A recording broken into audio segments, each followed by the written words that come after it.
से अयोध्या में जो चंदा चोरी का मामला सामने आया और 8 लोगों पे एफआईआर हुई है, लेकिन वहीं रोहिणी आचार्य ने एक राजनीतिक हवा का सुगबुगाहट कर दी है, क्योंकि उन्होंने कहा कि जो वहाँ के देख-रेख कर रहे हैं, जो वहाँ के प्रबंधन है, चंपत राय, उनको बीजेपी के द्वारा बचाने के प्रयास किए गए। आज हमारे साथ बात करने के लिए बीजेपी के प्रवक्ता सुमित सिंह जी हैं। सर, आप लोग के द्वारा जो अयोध्या राम मंदिर में जो चंदा के बात की जा रही है कि गड़बड़ किया गया है, उस पे आप लोग मुख्य जो प्रबंधन है उनको बचाने में आप लोग लगे हुए हैं। एफआईआर हो गया है ना, हम किसी को बचाते और फंसाते नहीं हैं। जो बचाते और फंसाते हैं वही इस तरह की चीजों को सामने लाते हैं। बचाने और फंसाने का काम उनका है। उनके माता पिता जब बिहार के मुख्यमंत्री हुआ करते थे तो सत्ता में बैठकर अपराधियों को संरक्षण देते थे, उनको बचाते थे और अपराध करवाते थे। तो इनकी मानसिकता वो है, तो उसी मानसिकता के हिसाब से बोल रहे हैं।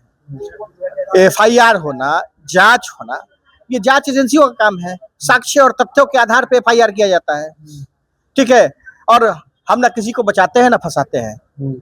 लालू जी की सरकार थी, राबड़ी जी की सरकार थी, तो वो अपराधियों को बचाते थे, उनसे अपराध कराते थे, सत्ता में बैठकर अपराधियों को संरक्षण देने का काम करते थे। तो उनकी विचार और उनकी मानसिकता आज तक बदली नहीं है, इसलिए वो इस तरह की बातों को बार बार बोल रही है।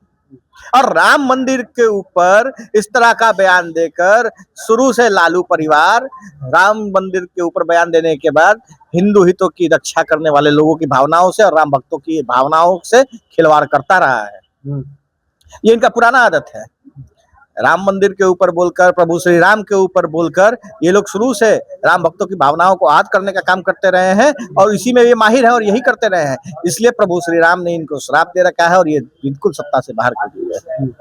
अच्छा, जो इस तरह का उनका बयान है, कई लोगों का कहना है कि आखिर लालू परिवार और राजग जब राम मंदिर बन रहे थे तो जिस तरह से टिप्पणी कर रहे थे, और आज ये प्रभु श्री राम के हितैषी कैसे हो गए? ये राम के हितैषी नहीं हो गए, ठीक है ना। ये सिर्फ और सिर्फ राजनीति का एंगल खोजना जानते हैं। जनता ने इनको इनकी हैसियत बताने का काम किया है। जमीन पे कहीं कुछ बचा नहीं है, तो ये इस तरह के मुद्दों को उठाकर केवल राजनीति करना चाहते हैं। इनके पास कोई समाधान नहीं है और राम की चिंता वो ना करे। मर्यादा पुरुषोत्तम राम सबके हैं, उन पर कोई राजनीति नहीं कर सकता है। और ये राजनीति कर रहे हैं तो इनका हश्र क्या हुआ है वो दुनिया देख रही है।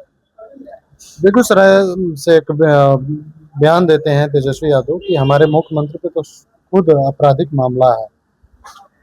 जो खुद घोटाले के आरोप में हियरिंग में जाता है वो दूसरों पे सवाल उठाता है।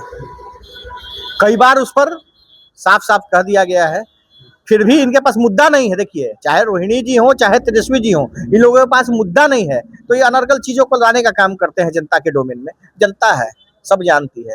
लोकतंत्र में मालिक जनता है, लोकतंत्र की सिकंदर जनता है। लोकतंत्र के मालिक ने इनको इनकी हैसियत बताने का काम किया है। ये अब भी नहीं सुधरेंगे तो खत्म हो जाएंगे। क्या चंपत राय अगर दोषी पाए जाते हैं तो उन पर कार्रवाई होगी?